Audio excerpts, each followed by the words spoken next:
글로벌 경기 침체 우려가 여전한 가운데 투자 심리가 살아나지 못하며 국내 증시는 양지수 모두 하락 마감했습니다.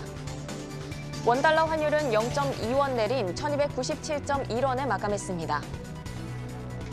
반도체 대장주인 삼성전자와 SK하이닉스가 장 초반 재차 52주 신저가를 찍은 후 반등에 성공하며 4거래일 만에 상승 마감했습니다.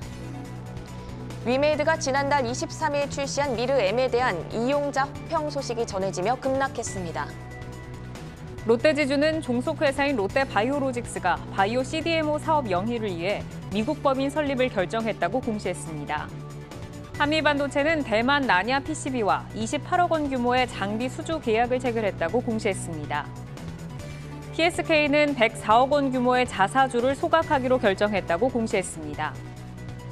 에로티베큐은 선전 SC 신에너지기술공사와 369억 원 규모의 태양광용 건식 진공 펌프 공급 계약을 체결했다고 공시했습니다.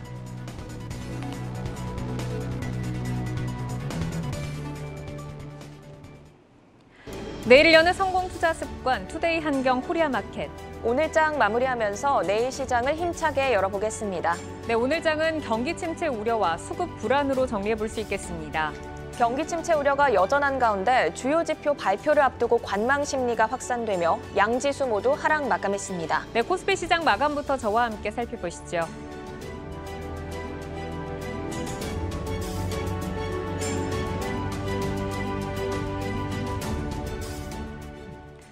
네, 오늘 밤 미국 시장이 휴장하는 가운데 우리 시장은 숨고르기 없는 하락을 이어가고 있습니다. 오늘 코스피가 0.22% 하락하면서 마감을 했는데요. 장중에는 2270선까지 밀리면서 연저점을 재차 갱신하는 모습을 보였습니다. 경기 침체 우려, 유가 압력, 환율 부담, 수급 공백, 여전한 시장의 리스크입니다. 특히 우리 시장을 봤을 때 타 글로벌 시장 대비해서 하락이 깊은데 수출 의존도가 높은 우리나라와 대만의 지수가 유사한 움직임 보이고 있습니다. 글로벌 경기가 악화할 시에는 수출 증가율이 둔화되는 이유인데요. 무역 수지가 발표가 됐는데 사상 최대 적자를 기록을 했습니다. 석 달 이상 연속 적자를 보인 것이 글로벌 금융위기였던 2008년 이후로 약 14년 만입니다. 이어서 7월 전략을 제시한 대신증권 이경민 팀장은 코스피 하락을 내년 1분기까지 전망을 하면서 락 바텀 진짜 바닥을 2050선으로 제시하기도 했습니다. 그래도 장 마지막에 다소 힘을 내주면서 코스피가 오늘 2300선을 지켜내면서 마감을 했습니다. 수급을 보시면 이제는 좀 받아줄 주체가 부재한 모습입니다. 외국인이 6월만 코스피를 5조 넘게 매도를 했는데 아직도 매도를 이어가고 있습니다. 개인도 이제 지친 건지 매수해서 매도로 돌아섰는데요. 오늘은 기관이 물량을 받아내면서 하락을 방어했습니다. 업종별 등락 한번 살펴보시죠. 네, 오늘은 하락한 업종이 좀 우위를 차지를 했습니다. 의료정밀과 통신업종이 강세를 보였고요. 건설과 또 기계업종의 하락이 좀 두드러졌습니다. 네옴시티 테마로 강세를 이어오던 건설업이 오늘 약세가 가장 두드러졌는데 GS건설이 해외 리스크로 2분기 실적 우려에 급락을 하면서 마감했습니다. 종목별로 한번 살펴보시죠. 먼저 SD바이오 센서입니다. 원숭이 두창이 코로나19에 이어 시장에 공포감을 전하고 있습니다. 아직 대비가 미흡하다. 그런데 감염자가 늘어나는 추세를 보이자 우리 시장에서 진단키트주들이 강세를 보였습니다. 업계 1위를 차지하고 있는 SD바이오센서도 시장 경쟁에 참여한다고 밝혔는데 오늘 6.46% 계속해서 힘을 유지를 해주면서 마감을 했습니다. 이어서 SPC 삼립 보겠습니다. 포켓몬빵의 열풍이 여전히 식지 않고 있습니다. 이에 2분기 깜짝 실적 전망에 따라서 시세를 한번 주기도 했던 종목인데 매크로 환경의 불안정 속에 경기 방어 섹터인 음식료 업종이 강세를 보였습니다. 특히 SPC 삼립이 기관의 꾸준한 매수에 힘입어서 오늘 6.44% 강세로 마감을 했습니다. 이어서 마켓맵 한번 살펴보겠습니다. 전체적으로 그래도 상승과 하락이 좀 함께 나타나 있는데 빠질 만큼 빠진 건지 삼성전자와 SK하이닉스가 나란히 상승을 했습니다. 기대에는 못 미치지만 그래도 오늘 1.6%, 1.82% 상승을 지켜내줬는데 다가오는 목요일에 또 삼성전자의 실적 발표를 앞두고 있습니다. 오늘 서비스 업황도 좋았는데요. 게임주 크래프톤, 카지노주 강원랜드, 그리고 엔터주인 하이브까지 모두 좋은 모습을 보였습니다. 의약품 섹터 확대해서 한번 보겠습니다. 코로나19 팬데믹과 또 고령화 시대의 진입은 의약품에 대한 수급과 관심을 더 키우고 있습니다. 오늘 전체적으로 다 상승을 해줬는데 특히 국내 첫 코로나19 백신 획득 소식을 알린 SK바이오사이언스 오늘 1.23% 상승을 했고 신풍제약과 신풍제약 우선주가 나란히 좀 급등을 했습니다. 시총 상위주들 가운데 이슈 종목 한번 살펴보겠습니다. 먼저 의약품 섹터의 대표적인 종목이라고 할 수 있는 셀트리온을 준비를 했습니다. 셀트리온 같은 경우에는 기관과 외국인의 러브콜이 꾸준하게 유입이 되고 있는데 오늘 목표 주가를 22만 원대로 상향 조정한 신한금융투자의 리포트도 나왔습니다. 오늘 투데이 핫이슈 코너에 직접 연구위원님께서 출연을 하시기 때문에 잠시 후에 더 자세한 이야기 나눠보도록 하겠습니다. 오늘 0.27% 상승하면서 거래를 마감했습니다. 이어서 현대차입니다. 현대차가 압수수색 이슈에 이은 안타까운 소식을 또 들려왔습니다. 현대와 기아의 10개 모델이 독일 배기가스 검사 불합격 소식이 들려왔는데 독일 당국의 검사 결과 10개 모델의 배출가스 기준치가 크게 초과를 했다라고 드러났다고 합니다. 오늘 주가가 1.11% 하락하면서 거래 마쳤습니다. 여기까지 코스피 마감 정리해드리겠습니다.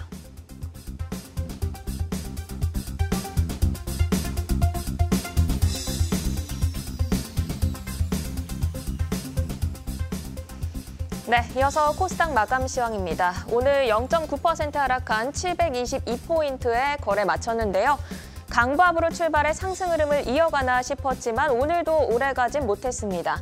장중 낙폭을 더 키웠고 710선이 위태하기까지 했는데요. 장 후반 그래도 하락폭 조금 회복하면서 720대 선에서 마감을 했습니다. 수급 보겠습니다. 6거래 연속 외국인과 기관은 팔고 있습니다. 최근에 비해 매도량은 그래도 줄었지만 수급이 개선될 여지가 보이지 않고 있는데요. 개인은 오늘도 570억 넘게 매수에 나서면서 지수 하락을 방어했지만 역부족이었습니다. 업종별 등락 확인하겠습니다. 오늘 대부분 업종이 하락한 가운데 엔터주와 콘텐츠 관련주의 선방으로 오락문화 업종이 1% 넘는 상승률로 가장 큰 상승률을 보였습니다. 반면 그동안 강했던 신재생 에너지주가 오늘 꺾이면서 금속과 기계장비 업종이 큰 폭으로 하락을 했는데요. 종목을 좀 더 자세히 보겠습니다. 먼저 오락문화 업종 종목입니다. 며칠 전에 짚어드린 종목 A스토리인데요. 드라마 이상한 변호사 우영우와 빅마우스의 관련 수익으로 2분기에도 호실적이 기대된다는 평가를 받고 있습니다. 오늘 시장에서 무려 12%까지 급등을 하기도 했는데요. 상승폭을 많이 반납하긴 했습니다. 오늘 시장에서 4% 상승으로 마감을 했고요. 계속해서 삼강 MNT와 동국 SNC를 보겠습니다. 하락장 속에서도 굳건하게 자리를 지켰던 풍력주들, 오늘 차익 실현 매물이 쏟아지면서 크게 하락을 했습니다. 그동안 사모았던 외국인이 오늘 크게 물량을 덜어내면서 업종지수 하락을 이끌었는데요. 오늘 삼강 MNT가 8% 넘게 하락을 했고 동국 SNC 역시 6% 하락 마감했습니다. 이어서 시가총액 상위 종목들의 온도 마켓맵으로 살펴보겠습니다. 제약 바이오주들의 빨간불이 중간중간 보이지만 전체적으로 파랗게 물이 들어있는 오늘인데요. 오늘은 IT 소프트웨어 업종을 확대해서 보겠습니다. 네, 위메이드 그룹주의 하락이 무섭습니다. 신작 미르 M에 대한 실망감이 주가에 악영향을 줬는데요. 이용자들 사이에서 게임 난이도가 높아서 유료 결제를 유도하는 것이 아니냐는 불만이 나오고 있습니다. 여기에 주가가 당분간 박스권에 갇힐 것이란 증권가 전망까지 나오면서 위메이드 오늘 장중 신저가를 또다시 깼습니다. 11% 넘게 하락을 했고요. 위메이드 맥스 역시 14% 이상 하락하며 거래 마쳤습니다. 그럼 오늘 특징적인 움직임을 보인 종목도 한번 짚어보겠습니다. 먼저 SI입니다. 우크라이나 부총리가 한국의 모듈러 주택 건설에 대한 지원을 요청하고 싶다고 직접 밝혔는데요. SY는 모듈러 건축물의 중요 자재 중 하나인 구조용 다열 패널을 판매 중인 회사입니다. 관련주로 시장에서 부각되면서 오늘 상한가로 직행을 했습니다. 이어서 휴마시스입니다. 미국에서 원숭이 두창에 대한 통제력을 상실할 수 있다는 전문가들의 경고가 나온 가운데 원숭이 두창 진단키트 개발에 착수한 휴마시스의 주가가 오늘 강세를 보였습니다. 3거래일 동안 30% 정도 상승을 했는데요. 오늘 시장에서 18% 상승하면서 거래 마쳤습니다. 이렇게 특징주까지 짚어드렸고요. 지금까지 코스닥 마감 시황 정리해드렸습니다.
2300, 2200, 이 몇백 선이 가지는 의미가 뭔지 연일 흘러내리다 보니 충격도 이전만큼은 아니게 느껴지는데요. 포기하기보다는 그래도 장중 저점 대비해서는 힘을 내서 마감했다는 점에 의미를 두면서 7월의 첫 번째 월요일 ETF 시장 분위기 체크해 보시죠. 먼저 상승을 보인 쪽부터 살펴볼까요? 이 JP모건이 러시아가 보복 감산에 나선다면 현재 110달러 안팎 낀 국제유가 380달러까지 치솟을 수 있다는 무시무시한 경고를 전했습니다. 여기에 간밤 원유 가격도 상승했고요. 오름세를 더 이어갈 것이라는 의견에 무게가 실리면서 미래에셋 자산운용의 타이거 원유 선물 인핸스드 환해지 상품은 3.7%의 급등 속에 마감했습니다. 또 이어서 우리는 최악의 6월을 겪었지만 중국 증시는 한 달 사이 2년 내 최고 상승세를 기록할 만큼 가파른 상승을 나타내고 있습니다.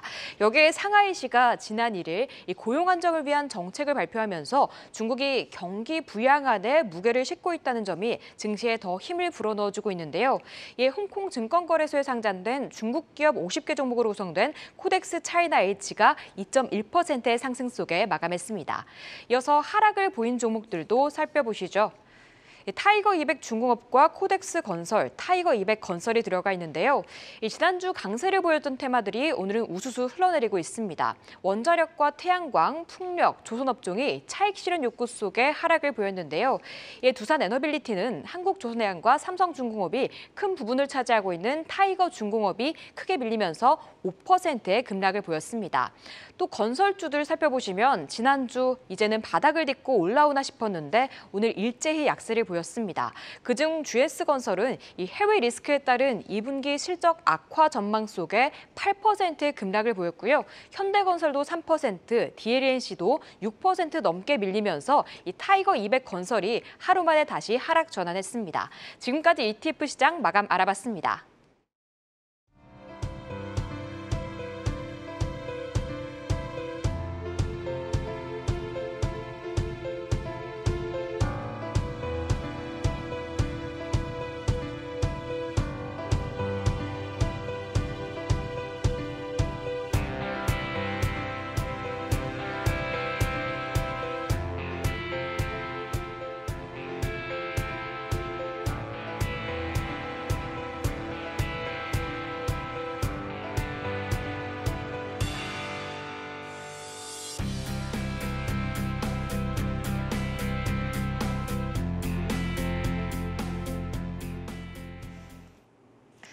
아시아 마감 시황입니다. 오늘 주요 아시아 증시는 혼조세를 보였습니다. 일본 니케이는 미국 장기금리가 떨어진 데 따른 성장수 매수세가 들어오며 상승 마감했습니다. 중화권 증시는 제한적인 움직임을 보였는데요. 단기 차익 실현 매물 출회와 경기도나 우려 완화에 따른 매수세 힘겨루기가 이어지며 상하이 종합지수는 강보합의 거래를 마쳤고요. 이 시각 현재 홍콩 항생지수는 0.1% 하락하며 거래되고 있습니다. 지난 금요일 뉴욕 증시는 국채금리 급락 속 반발 매수세가 유입되며 3대 지수 모두 상승 마감했습니다. 오늘 미국 증시는 독립기념일로 휴장입니다. 현재 S&P 선물은 0.5% 하락 중이고 나스닥 선물 역시 0.5% 하락하며 거래되고 있습니다. 지금까지 한경 글로벌 마켓이었습니다.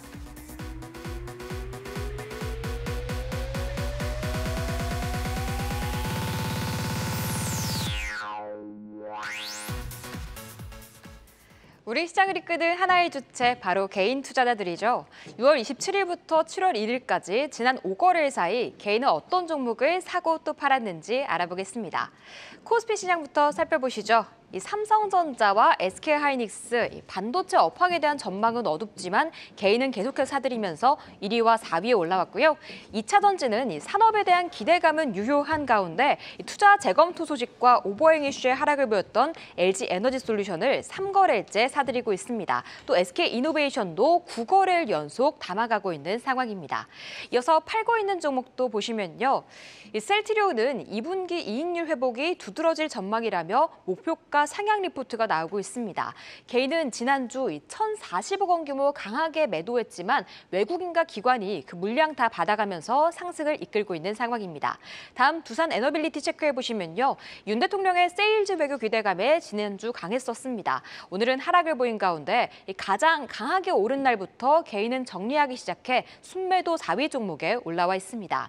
다음 코스닥에서는 어떤 종목을 사는지도 살펴보시죠. 2차전지 대형주 LNF와 에코프로비엠 지난주 조정받았죠. 내릴 때 강하게 사들이면서 각각 1,499억 원, 1,173억 원어치 순매수했고요. 지난 금요일 신규 상장한 종목인데요.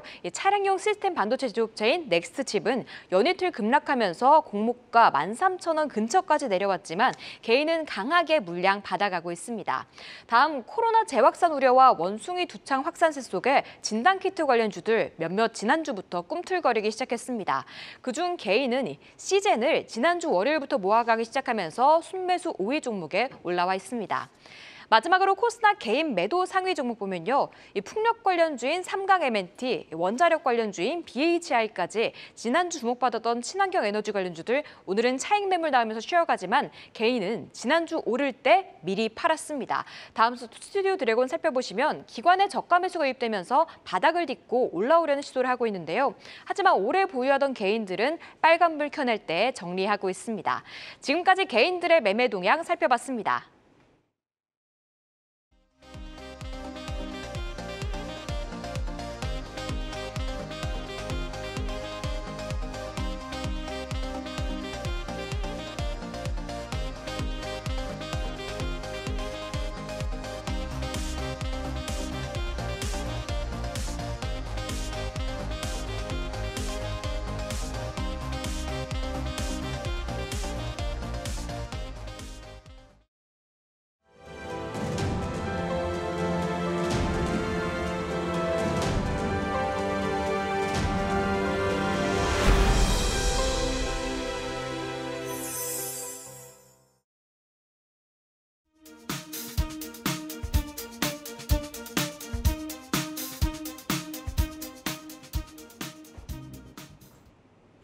시장의 핫 이슈를 심층 분석해서 날카로운 투자 인사이트를 제시해주는 투데이 핫 이슈. 오늘은 약세장 속에서 상대적으로 선전하고 있는 제약 바이오주에 대해 심층 진단해 보겠습니다. 이동건 신한금융투자 수석연구원 자리해 주셨습니다. 연구원님 어서 오십시오. 네, 안녕하세요. 네, 반갑습니다. 2021년 이후로 이제 지속됐습니다. 제약 바이오 기업들의 부진이 좀 이어져 왔는데 또 불확실한 매크로 환경까지 더해지면서 상반기에는 좀 약한 모습을 보여줬고 오늘도 그렇고 최근에도 그렇고 약세장 속에서 일부 제약바이오주들이 상대적으로 좀 강세 흐름을 보이고 있습니다. 하반기에 제약바이오주 전체적으로 흐름 어떻게 좀 전망을 하실까요? 일단 말씀해 주신 대로 이제 상반기 결국 제약바이오 섹터가 부진했던 배경에는 여러 가지 원인들이 있겠습니다만 결국은 임상 모멘텀이 상대적으로 약했다. 그리고 금리 인상 구간에서 성장주로서의 어떻게 보면 디스카운트 팩터들이 결국 반영됐던 것들이 컸었는데 최근 들어서 이제 기관 투자자분들이나 외인 투자자분들의 결국 매수세가 들어오게 된 가장 큰 원인이기도 한 부분은 결국은 경기 방어주로서의 제약바이오 섹터가 매력적으로 다가오고 있다라는 거고요. 거기에 더불어서 이제 기간 조정이라든지 이런 부분들을 통해서 수급 환경 역시도 편안해졌다라는 게 결국 최근에 결국 분위기를 바꾸는 데 일조를 했다라고 보고 있고 하반기 역시도 이제 주요 대형주들을 중심으로 해서 실적 모멘텀들도 부각이 될 거라고 보고 있어서 그런 면에서의 반등 가능성은 하반기에 계속 나타날 수 있지 않을까라고 보고 있습니다. 학회들도 조금 예정이 되어 있는 것 같아요. 9월에 유럽 종양학회가 있나요? 종양학회? 네, 9월에 에스모라고 불리우는 유럽 종양학회도 예정이 되어 있고요. 마찬가지로 이제 6월 아스코라고 불리우는 이제 미국 종양학회와 유사한 학회라고 보시면 될 것 같고 국내에서도 일부 참석 기업들이 있다 보니까 관련한 참석 기업들에 대한 이제 바이오텍 내에서의 모멘텀들도 저희가 좀 기대해 볼 수 있지 않을까 싶습니다. 네, 우선은 이제 상반기에는 임상 모멘텀이 좀 부재한 점, 그리고 금리 인상이 아무래도 성장주에 좀 부담을 준 점, 경기 방어주에 대한 매력과 수급 개선, 실적 기대감, 그리고 이제 9월에 열리는 학회 소식까지 좀 말씀을 해주셨습니다. 이제 말씀 주신 것처럼 이제 실적 시즌이 곧 2분기 실적 시즌이 개막을 하는데 제약 바이오 기업들의 실적은 어떻게 좀 전망을 하시는지 궁금하고 또 향후에 주목을 할 수 있는 모멘텀은 어떤 것들이 있을까요? 일단은 실적 측면에서 분명히 이미 1분기 실적에서 어느 정도 확인이 됐지만 제약사들의 실적의 경우에는 이제 실제로 이제 리오프닝의 수혜라고 볼 수 있죠. 결국 이제 병원을 방문하지 않았던 환자분들 중에서 병원 방문을 하게 되는 수요가 늘어나면서 이제 전문의약품들의 수요도 늘어나게 되고, 거기에 더불어서 이제 약국 방문 역시도 동일하게 타격을 받았었는데, 이런 OTC와 같은 일반 의약품 수요 역시 따라서 증가하고 있는 모습들을 보여주고 있습니다. 그래서 제약사들의 경우에 기본적으로 실적에 대한 모멘텀들이 있다고 보고 있고요. 이제 최근에는 이제 셀트리온 그룹 같은 경우에도 이제 해외 쪽에 바이오시밀러 매출들이 본격적으로 올라오는 모습들을 보여주고 있고요. 뭐 마지막으로 삼성바이오로직스 같이 이제 대표적으로 수출 기업들의 경우에는 환율 효과까지도 최근에 원달러 환율 상승하면서 수혜를 보고 있는 상황입니다. 제약사들 전반적으로 실적 기대감이 좀 있고, 셀트리온은 바이오시밀러의 매출이 이제 가시화되는 이제 시기고, 또 수출 기업은 환율에 대한 그 호재도 좀 가지고 있다라고 말씀 주셨습니다. 셀트리온 이야기를 좀 질문을 드릴 텐데, 지난 6월에 유럽에서 셀트리온 램시마의 경쟁력이 좀 부각이 되면서 그룹주들이 전체적으로 의미 있는 반등을 좀 보였었습니다. 특히 램시마 SC 시장 규모에 대해서도 좀 궁금하고, 주요 제품들이 해외에서 뭐 잘 나간다라고 하는데 네. 실제로 경쟁력이 어느 정도 미친지 좀 궁금하거든요. 말씀해주신 대로 이제 지난 6월에 율라라고 하는 이제 류마티즘 학회가 개최가 됐었고요. 뭐 저희도 참석을 했습니다만, 결국 이제 램시마 SC가 이제 20년도 2월에 처음에 유럽에 출시가 됐고, 사실 출시 직후가 어떻게 보면 코로나 팬데믹이 확산되던 구간이다 보니까 초기에 시장 진입에 좀 어려움들이 있었습니다. 아무래도 기존에 아시는 바이오시밀러들 같은 경우에는 유럽에서 어떻게 보면 이제 입찰 방식으로 시장에 진입을 해왔다라고 한다면, 이 램시마 SC라는 품목의 경우에는 이제 사실상 신약에 가까운 제품이다 보니까 개별 국가의 별도 협상을 거쳐서 들어왔어야 됐고, 그러다 보니까 이제 진입이 어떻게 보면 이제 코로나 이후에 좀 확산이 되면서 상대적으로 좀 더뎠던 부분들이 있었습니다. 근데 이제 SC가 그래도 이제 저희가 계속 기대할 필요가 있다라고 보고 있는 거는, 결국 이 시장 자체가 결코 작지 않고요. 이번에 이제 데이터가 나왔던 부분도 결국은 인플렉시맙이라고 불리우는 이 레미케이드, 그러니까 램시마 SC의 오리지널 제품이라고 볼 수 있는 이 제품의 바이오시밀러들이나 아니면 오리지널 제품에서 결국 이게 정맥주사 제형이었었는데 피하 주사로 교체를 했을 때, 그러니까 램시마 SC를 썼을 때 치료 효능이 높아질 수 있다. 그리고 기존의 의사분들이 유럽의 경우에는 치료 효능을 높이기 위해서 이 인플릭시맙 정맥주사 제형을 고용량으로 쓰는 경우들도 있었는데, 그랬을 때 나타나는 부작용보다 차라리 SC 제형으로 바꿨을 때 부작용은 없으면서도 기대할 수 있는 효능은 동일하다라는 점에서 결국 이제 스위칭에 대한 가능성을 보여줬다라고 보시면 될 것 같거든요. 그래서 시장 규모 측면에서 보시더라도 이제 기본적으로 타겟할 수 있는 거는 기존의 정맥주사들이 차지하고 있었던 시장이라고 보시면 될 것 같고, 그 시장만 하더라도 글로벌리 6조 가까이 되는 시장인데다가 거기에 더불어서 이제 추가적으로 다른 경쟁 TNF 알파 제제들에 대한 시장 역시도 공략을 할 수 있다라고 보면 그 시장 규모는 40조 가까이까지 확대될 수 있습니다. 그래서 잠재적으로 램시마 SC가 들어갈 수 있는, 그러니까 침투할 수 있는 시장 규모는 결코 작지 않다라고 보시면 될 것 같습니다. 네, 우선은 이제 램시마 SC가 시장에 진입을 할 때 코로나가 확산이 되다 보니까 조금 진입이 늦춰졌고, 기존의 정맥주사형의 뭐 부작용이라던가 효과는 좀 그대로 유지를 하면서 부작용은 오히려 조금 줄일 수 있는 이런 것들로 40조 원의 시장을 지금 노리고 있다라고 말씀을 주셨습니다. 자, 이제 말씀을 주신 것처럼 이 셀트리온 삼형제 시장을 좀 굉장히 뜨겁게 좀 달군 만큼 바이오시밀러 공급 확대에 대한 기대감도 좀 큰데, 하반기에는 실질적인 성과로 좀 가시화가 돼서 우리가 주가로 좀 이어질 수 있을지 궁금합니다. 이익 실적 어떻게 좀 전망하고 계세요? 일단은 1분기 실적을 먼저 좀 짚고 넘어가야 될 것 같은데, 셀트리온의 경우에는 영업이익률이 좀 급격히 무너지면서 실적이 이제 시장의 기대치 좀 많이 밑도는 모습이었었고, 셀트리온 헬스케어는 뭐 시장 컨센서스를 부합했다라고는 하지만 기본적인 이익 체력이 많이 내려간 모습이었습니다. 근데 이제 이런 부분들이 2분기부터 분명히 해소될 수 있다라고 보고 있고요. 사실 이제 셀트리온의 실적 부진 원인을 좀 먼저 짚고 넘어가면 결국 영업이익률이 왜 무너졌을까라고 생각을 해봐야 될 텐데, 한간에서는 어떻게 보면 바이오시밀러 자체 시장이 너무 레드오션화돼서 이제 수익성이 무너지나 보다라고 얘기를 하시지만, 셀트리온의 경우에는 좀 상황이 달랐습니다. 결국은 이제 믹스에 대한 부분, 지금 이제 뭐 계속 이슈가 되고 있는 진단키트 매출도 셀트리온의 경우에는 계속 크게 차지를 하고 있고, 거기에 더불어서 램시마 IV라는 제품 역시도 상대적으로 수익성이 낮은데 이 제품의 믹스에서는 차지하는 비중이 굉장히 컸습니다. 근데 이제 저희가 개선될 수 있다고 보는 포인트는, 진단키트의 경우에도 기존에는 완제품 형태, 우리가 시중에서 보는 박스 형태로 공급을 미국에 하다가 최근에는 이제 반제품 형태로 별도로 공급을 하면서 물류비를 낮췄고요.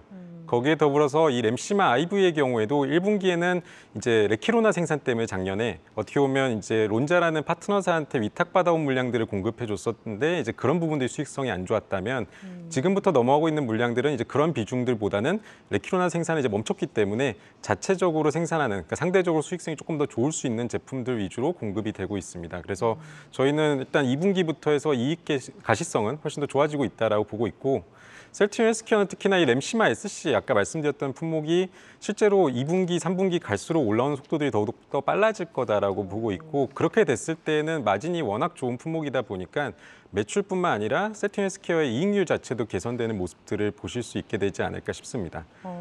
그래서 뭐 궁극적으로는 내년에 또 다수의 바이오시밀러 출시가 예정되어 있거든요. 뭐 미국에서는 이제 유플라이마라고 하는 휴미라 바이오시밀러라든지 뭐 스텔라라 바이오시밀러, 그리고 램시마 SC까지 미국에 진입하게 되는데, 상대적으로 고수익에 그리고 기대가 큰 품목들이다 보니까 이런 부분들에 대한 셀트리온의 또 선제적인 공급도 아마 이번 4분기부터 나타날 거다라고 보고 있습니다. 그래서 그렇게 되면 셀트리온 헬스케어가 당분간의 실적을 견인하다가 결국 이제 연말부터 해서 내년 상반기까지는 또 셀트리온이, 그러니까 헬스케어와 셀트리온이 서로 밀고 당기는 어떻게 보면 주가 흐름이 되지 않을까 이렇게 보고 있습니다. 네, 이제 아무래도 글로벌의 판매를 담당하고 있는 셀트리온 헬스케어가 먼저 좀 네. 가시화가 되고 그 뒤에 셀트리온으로 이 실적이 넘어오지 않을까 싶다라고 말씀을 주셨는데, 이제 고마진과 또 그동안 좀 발목을 잡고 있었던 그 이익률, 마진에 대한 부분이 개선이 될 수 있다라고 말씀 주셨습니다. 방금 말씀 주신 이 유플라이마 관련해서 좀 질문을 드려보고 싶은데, 최근에 이제 글로벌 바이오시밀러 시장의 뜨거운 감자로 휴미라가 좀 떠오르고 있더라고요. 특히 휴미라가 내년 1월에 미국 특허가 만료가 되면서 글로벌 주요 제약사들이 지금 개발에 뛰어들었다라고 들었습니다. 국내에서도 말씀 주신 것처럼 뭐 셀트리온이 있고 또 삼성 바이오에피스 등이 경쟁에 좀 참여를 하고 있는데, 이 휴미라가 얼마나 그 대단하길래 휴미라가 이 뜨거운 감자로 부상을 한 건지, 시장 규모가 어떻게 되는지, 그리고 이제 국내 기업들이 과연 그 글로벌 시장에서 경쟁력이 있는 위치에 있는가, 이 부분도 좀 짚어주시죠. 네, 일단은 이제 휴미라 같은 경우가 이제 미국, 유럽에서 매출을 보시게 되면 전체 합산해서 20조가 좀 넘습니다. 근데 이제 그 중에서도 거의 18조 이상이 지금 미국에서만 나오고 있는 상황이고요. 특히나 이제 유럽의 경우에는 이미 특허가 만료됐었기 때문에 아무래도 바이오시밀러들이 출시되면서 상대적으로 시장 규모가 좀 줄어든 측면이 있고, 미국 같은 경우에는 말씀해 주신 것처럼 이제 내년 1월부터 특허가 풀리기 때문에 이제 그때 이후에 아마 시장 규모는 좀 줄어들 수 있겠지만, 분명한 거는 이제 코로나 이전까지 코로나 백신이나 이런 제품들 제외하고 봤을 때는 글로벌 1, 2위를 다투던 바이오 약품이었다라는 점에서는 변함없는 사실입니다. 그래서 결국은 이런 부분들에 대한 시장 매력도 때문에 뭐 국내에서는 이제 셀트리온이나 삼성 바이오에피스, 그리고 이제 해외에서는 암젠과 같은 이제 대형 업체들이 대부분 다 개발에 뛰어든 상황이었었고요. 국내에서는 이제 시기가 조금 1월과는 좀 다릅니다. 이제 암젠이라는 회사가 내년 1월에 가장 먼저 진입을 하게 되고, 국내에서는 삼성 바이오에피스가 6월, 그리고 셀트리온 그룹이 이제 7월부터 미국 시장에 들어가는 걸로 합의가 되어 있는데요. 셀트리온의 가장 큰 강점이라고 한다면 이미 이제 유럽 시장에서 유플라이마라는 브랜드로 출시한 이 고농도 휴미라 제품이 있습니다. 그러니까 기존의 휴미라 오리지널이나 아니면 지금 대부분의 바이오시밀러 개발사들이 개발하고 있는 거는 초기에 나왔었던 저농도 제형의 시밀러들이었고요. 고농도 제형의 경우에는 이제 어떻게 보면 통증이 상대적으로 환자 입장에서도 덜하고 투약 편의성이 높다라는 점에서 최근 들어서는 이제 오리지널사 역시 매출 비중이 절반 이상이 지금 고농도로 넘어가 있는 상황입니다. 그래서 그 고농도 시장에서 유럽에서는 셀트리온이 최초로 출시했고, 미국은 이제 경쟁사인 알보텍이라는 나스닥 상장사와 같은 7월에 들어가게 될 예정인데, 그런 면에서의 경쟁력이 있기 때문에 뭐 6월에 에피스가 먼저 들어가고 1월에 암젠이 먼저 들어간다고 하더라도 충분히 경쟁력이 있다고 보고 있고요. 뭐 셀트리온 같은 경우에 이제 추가적으로 교차 처방이라고 하는 스위칭 임상 역시도 준비를 하고 있기 때문에 그런 부분들까지 이후에 준비가 되면 이제 성과에 따라서 추가적으로 매출이 늘어날 수 있는 룸이 있다고 보고 있고, 에피스는 지금 고농도 시밀러 개발은 율라를 통해서도 확인이 됐지만 아무래도 이제 6월까지 준비되기는 좀 어려울 수 있습니다. 그래서 출시 이후에 고농도 제형으로 교체하는 작업들이 이루어지지 않을까라고 보고 있습니다. 그럼 암젠도 내년 1월에 시장에 진출을 할 때 저농도로 우선 진출을 하는 네, 건가요? 맞습니다. 그러면은 지금 암젠이 1월에 진출을 하고 삼성 바이오에피스가 6월에 진출, 그리고 셀트리온이 7월에 진입을 하기는 하지만 셀트리온은 고농도로 진입을 네. 하기 때문에 시장에서 성장성이 있다라고 이제 좀 정리를 해보겠습니다. 우선 20조가 넘는 시장에서 미국에서 18조가 지금 팔리고 있기 때문에 이 부분에서 좀 성장을 좀 기대를 해볼 수가 있겠는데, 하지만 그 제약 바이오 섹터라고 하면 보통 투자자분들이 가장 좀 염려하는 게 바로 고밸류에이션에 대한 논란입니다. 항상 그 제약바이오는 좀 꿈을 먹고 성장한다라는 네. 얘기가 있듯이 실적으로 보여주는 기업이 어디냐 뭐 이 얘기가 늘 따라다니잖아요. 현재 제약바이오주들 뭐 좀 일찍 빠졌고 많이 빠졌는데 밸류에이션 상으로 봤을 때는 주가 수준이 어느 정도 되나요? 사실 이제 뭐 어느 정도 수준이라고 하면 사실 해외랑 좀 많이 비교를 해볼 수밖에 없을 것 같은데 사실 선진국들과 비교하는 게 무리는 있긴 합니다. 그러니까 뭐 미국의 경우에는 이미 수많은 빅파마들이 있고 대부분 다 가치주로서 투자 메리트를 가지고 있는 기업들일 정도로 뭐 멀티플 PR 기준을 보신다라고 했을 때는 뭐 10배 초반 그리고 유럽의 경우에는 한 10배 중후반까지 거래가 되고 있고 국내의 경우에는 이제 과거 대비 뭐 과거에 60배 이상 받아왔던 섹터였던 걸 감안하면 지금 40배대까지 떨어진 점은 분명히 밸류에이션 메리트가 상대적으로 생겼다라고 볼 수 있겠지만 기본적으로 이제 밸류에이션을 논하기에는 조금 아직까지는 국내 산업이 제약바이오만 놓고 봤을 때는 성장기에 있는 산업이다 보니까 순수히 이제 뭐 PR이 몇 배다, 몇 배기 때문에 싸다, 비싸다를 논하기에는 조금은 어려운 시장이라고 생각하고요.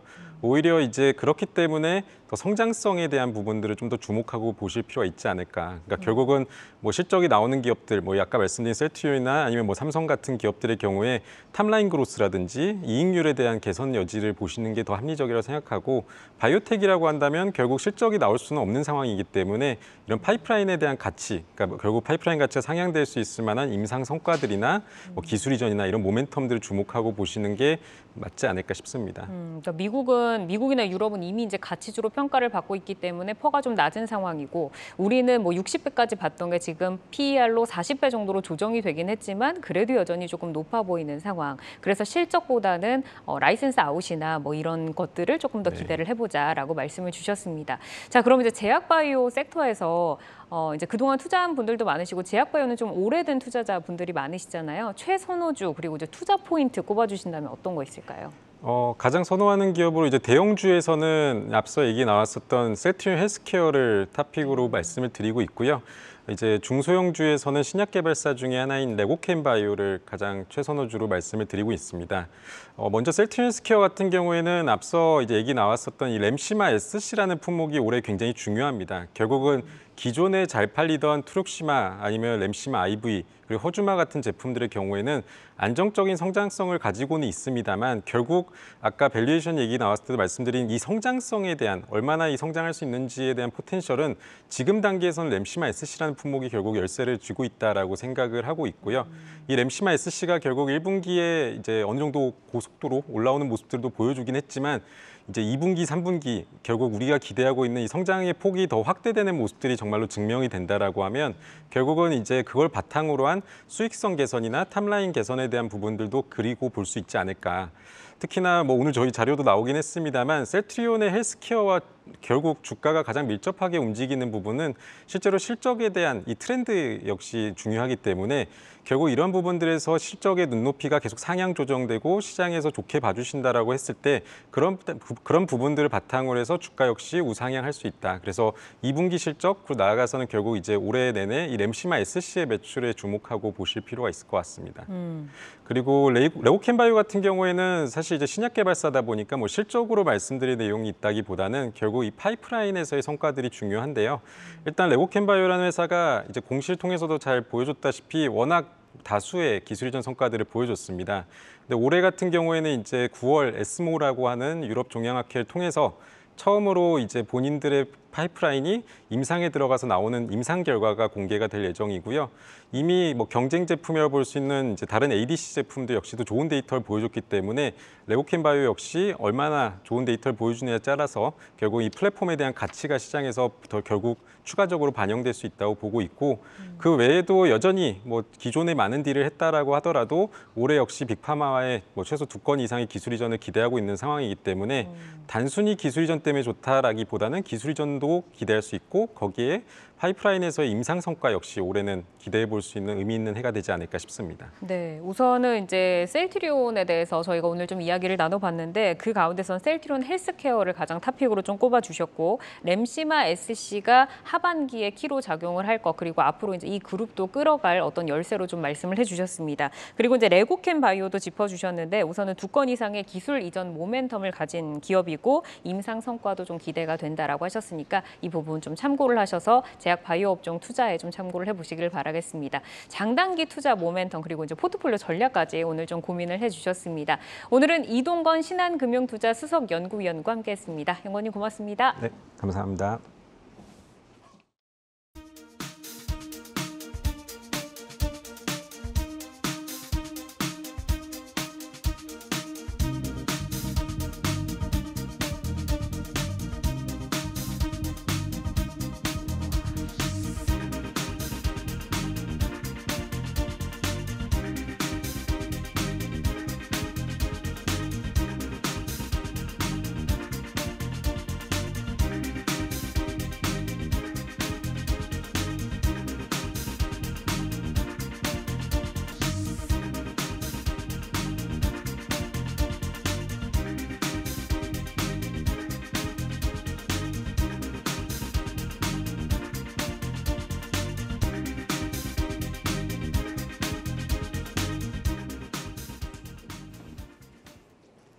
네, 투자자들의 주요 매매 종목들 속에서 종목 이슈 점검하고 전략 세워보겠습니다. 오늘은 김민수 레몬리서치 대표와 함께합니다. 안녕하세요. 안녕하십니까.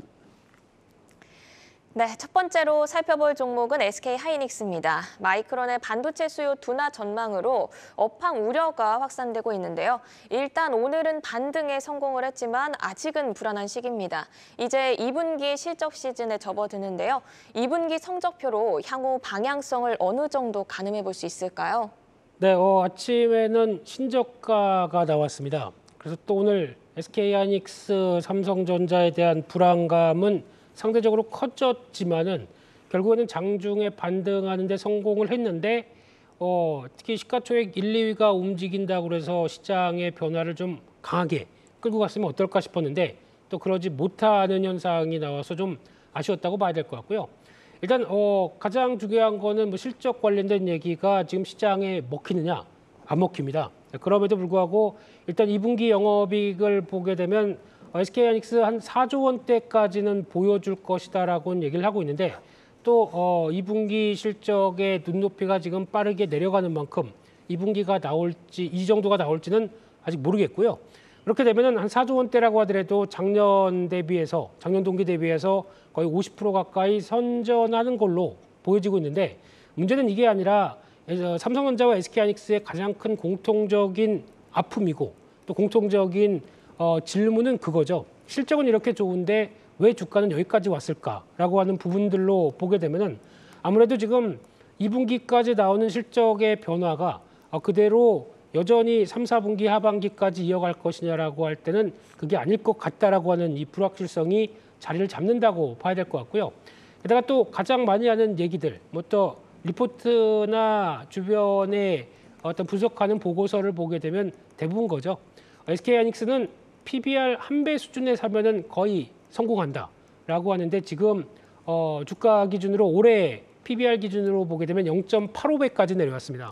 그만큼 많이 밀렸죠. 그러니까 한 배에 사도 이렇게 밀린다라는 것을 또 여지없이 보여주고 있는 상황들인데 그렇게 되면은 지금 실적 대비한 밸류도 마찬가지죠. 지금 12개월 선행 PR 보게 되면 5배 조금 넘는 수준이라고 한다고 하더라도 지금 가장 큰 걱정은 하반기에 지금까지 예측하는 수치가 나오겠느냐라고 하는 부분들인데 만약에 그게 안 나오게 되면은 지금 저희가 알고 있는 PER 5배가 오히려 한 실적이 하반기에 줄어서 예상한 것보다 한 30배가 더 30%가 준다라고 하게 되면 PER은 또 올라갈 수밖에 없겠죠. 그러면 알고 있던 PER 5배가 6배, 7배까지 올라간다라고 하게 되면 이게 오히려 지금 싼 게 실적 발표하고 나 보니까 싸진 않다. 이렇게도 나올 수 있는 국면들이죠. 그래서 아마 이 부분과 관련돼서는 지금 지난번에 보여줬던 마이크론 테크놀로지가 하반기에 대한 실적 부담감을 계속 얘기했던 부분들과 메모리 반도체의 삼성전자, SK하이닉스가 거의 똑같이 보여주느냐라는 쪽이 가장 중요하다고 봐야 될 것 같고요. 그런 쪽에서 아마 이번 실적 발표와 함께 나오는 또 회사 측의 코멘트 잘 챙겨봐야 되겠지만 그래도 중요한 거는 싸긴 쌉니다. 많이 내려왔습니다. 그렇기 때문에 아마 좀 장기적인 전략을 짜신다라고 하게 되면 지금부터의 가격대는 나쁘지 않다란 쪽으로 특히 실적이나 목표가가 하향됐을 때는 오히려 주가는 그를 반영하면서 미리 하락했고요. 이 정도에서 더 안 좋아진다고 하더라도 어느 정도 바닥권에서 이를 만들어가는 과정이 나오지 않을까라는 생각은 들고 있는데 그와 함께 또 체크해야 될 게 대만 증시의 변화 같고요. 대만 쪽에서 나오고 있는 IT 쪽이나 반도체 관련된 쪽의 업황들을 또 얼만큼 또 부정적으로 나오면서 거기서 또 대표적인 주식들이 흔들리느냐. 그러면 당연히 국내 반도체 쪽도 같이 흔들리겠죠. 이 부분도 같이 비교하면서 보셔야 될 것 같습니다. 네, 실적 눈높이가 낮아지는 시점이라 실적 모멘텀을 기대하기는 힘든 상황입니다. 뭐 설사 잘 나온다고 하더라도 이 실적이 하반기까지 잘 유지되는지 그거는 우려로 정말 큰 상황인데요. 오늘 4거래일 만에 반등에 그래도 성공을 했습니다. 현 가격대에서 그러면 어떤 전략으로 대응해야 할까요? 네, 월봉을 보게 되면 87,000원대가 제일 중요한 가격대 같습니다. 이 부분이 그래도 버텨낸다. 지금부터 악재가 나온다고 하더라도 버텨낸다를 보여주는지가 중요할 걸로 보여지고 있고요. 그렇게 되면 다음 저항 때는 약 한 94,000~95,000원대가 있는데 이 사이에서 어느 정도 박스권의 흐름을 이어가지 않을까 생각은 들고 있고요. 차라리 좀 긴 시각에서 앞서 말씀드린 것처럼 본다라고 하게 되면 추가적으로 87,000원대 밑으로 한번 지수와 함께 더 흔들린다고 하게 되면 거기서부터는 좀 긴 시각 쪽에서는 한번 모아볼 때가 아닐까라는 생각은 하고 있습니다. 네, 알겠습니다. 다음으로 살펴볼 종목은 현대글로비스입니다. 2분기 실적 기대감에 증권가 호평이 잇따르고 있는데요. 어느 정도의 호실적이 예상되고 있나요? 네, 지금 얘기로는 리포트에서 나온 걸로 봤었을 때 2분기 매출액이 6조 4천억이 조금 넘을 걸로 보면서 한 18% 정도 작년 대비해서 좋을 걸로 보여지고 있고요. 영업이익도 한 50% 이상 증가해서 한 4,200억대가 넘을 걸로 보여진다는 변화가 나오다 보니까 아무래도 컨센서스 대비해서도 한 거의 6% 가까운 성장을 보일 것이다 라는 관점 쪽에서 오늘 장중에 변화를 좀 이끌어냈는데요. 특히 지금 현대글로비스는 쉽게 말씀드리면 물류 쪽에 가까운 업황 흐름들을 보여주고 있죠. 그러다 보니까 이 환율에 대해서 상대적으로 좀 우호적이었다라는 부분들이 가세가 될 것 같고요. 게다가 또 현대차나 아니면 또 이제 테슬라나 폭스바겐 마찬가지로 약간 고가의 차량들 또 전기차를 또 직접적으로 어떤 운반을 하다 보니까 거기서 나오는 상대적인 높은 운임들이 좀 적용되지 않았나라는 쪽으로 바라보고 있고요.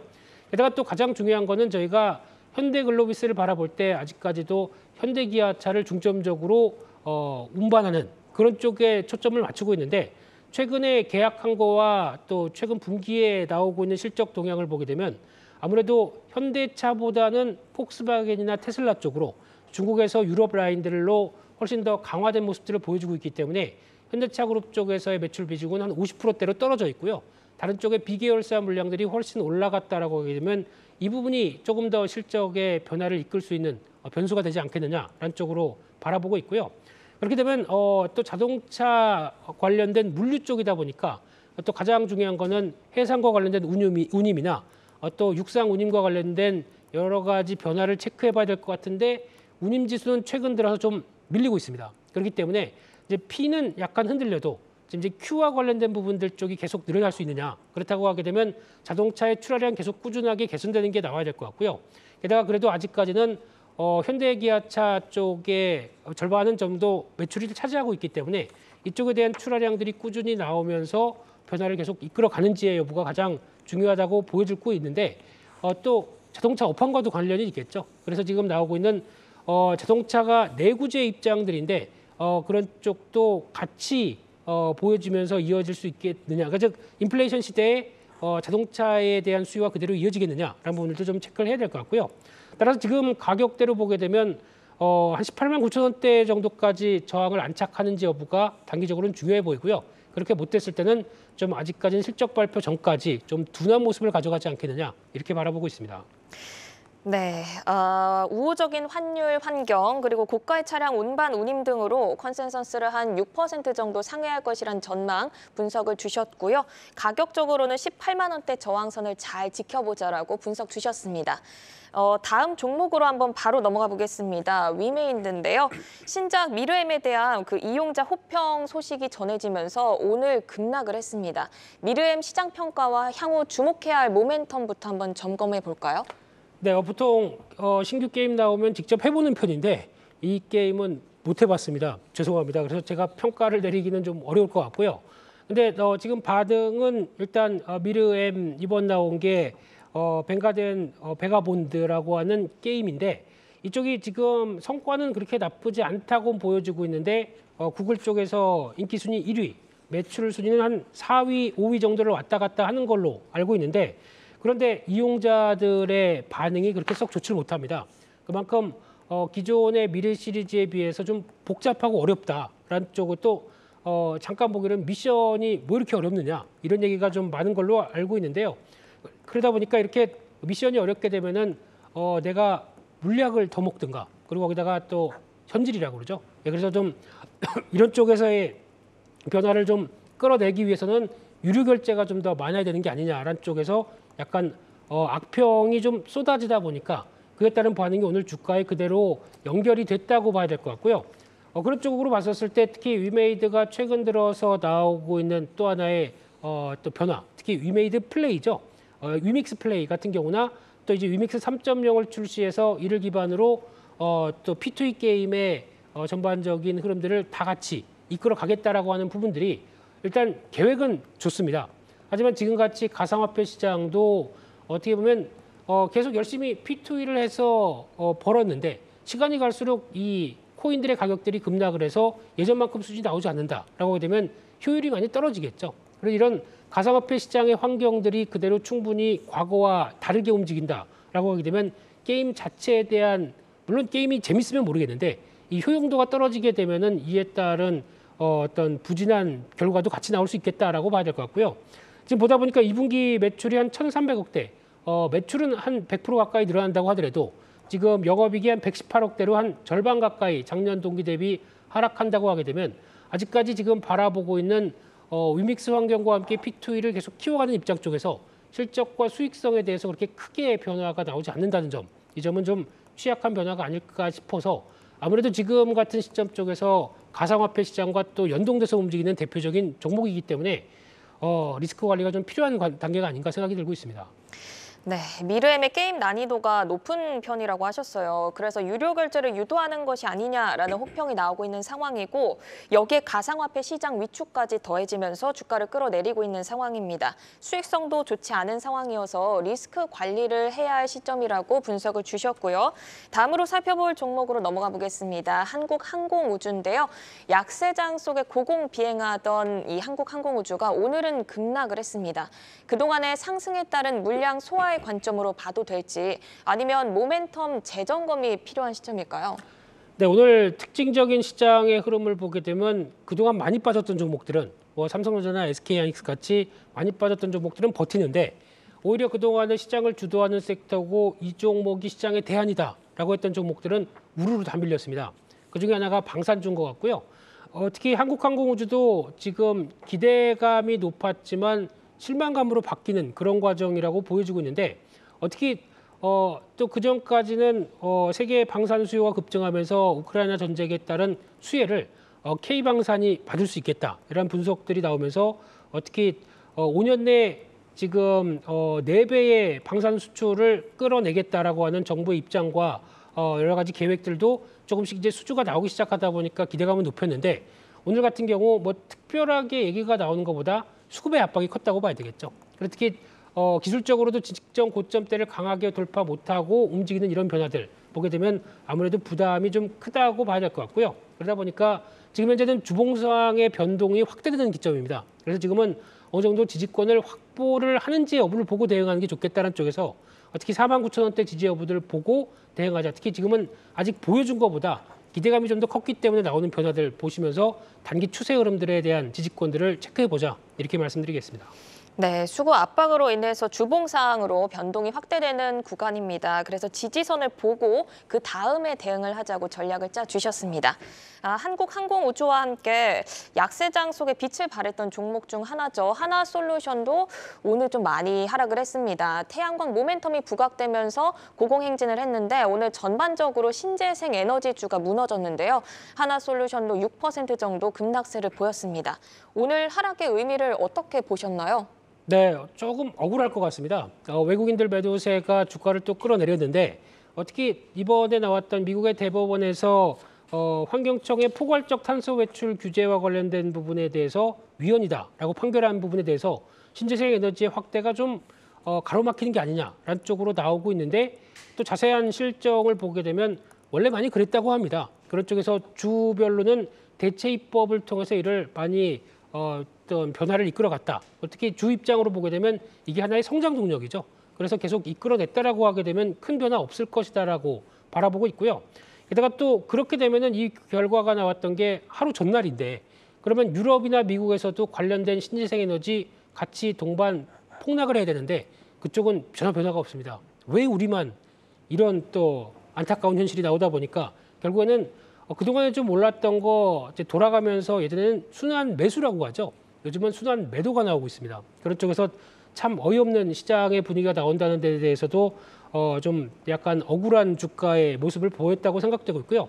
그런 쪽에서 물론 기존의 석유화학 관련된 NCC 쪽에 여천 NCC죠. 이쪽에 대한 실적이 상당히 아직까지는 회복을 못했다든가 그리고 또 큐셀이라고 하는 한화 큐셀이 여전히 적자를 보이고 있을 것이라는 부분들의 회복세가 돼야 자신 있게 움직일 텐데 그래도 신재생 에너지 관련된 OCI 중심으로는 조금 더 기대감을 좀 찾을 수 있겠다라는 쪽에서 흔들리게 되면 여전히 OCI 쪽으로 바라보는 게 좋지 않나 생각은 들고 있습니다.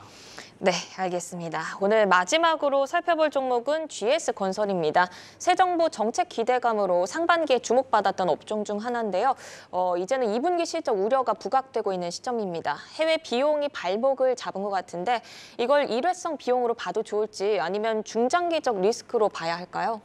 네, 그동안 또 건설주는 먼저 하락했다가 최근에 고개를 들다가 오늘 리포트 때문에 GS건설이 하락하고 나머지 종목들도 같이 하락하는 이런 또 참 안 좋은 게 유행처럼 번져가는 이런 현상이 오늘 나왔고요. 특히 이제 해외 플랜트에 대해서 부정적으로 나오는 흐름들 이에 따라서 아마 추가적으로 원가 부담을 반영할 것이다라는 부담감 쪽에서 컨센서스 대비해서 한 27% 정도 영업이익이 줄을 것이다라고 얘기가 나오고 있는 상황들이었고요. 그런 쪽에서 지금 최근에 건설주가 움직였던 배경은 그래도 오일머니 중심으로 중동에서 수주를 많이 할 것이 아니었느냐라고 보여지는데 아직까지 지난 과거 흐름들 때문에 발목을 잡았다라고 하게 되면 이 부분은 결론적으로는 오일머니를 비롯해서 발주가 나오고 그걸 수주하는 과정들이 확인돼야 주가가 어느 정도 인정을 하겠구나라는 쪽으로 바라봐야 될 것 같고요. 기대감에 따라 움직이는 거는 약간 압박이 좀 크다라는 쪽에 대해서 오늘도 경종을 울렸다고 봐야 될 것 같습니다.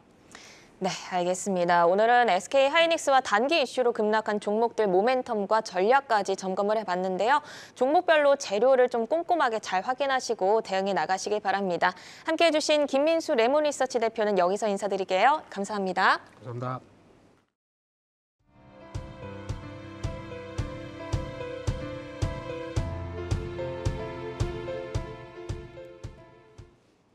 내일을 여는 성공투자 습관 투데이 안경 코리아마켓 더 알차고 신속한 투자 정보로 내일 오후 4시에 다시 찾아오겠습니다. 시청해주신 여러분 고맙습니다.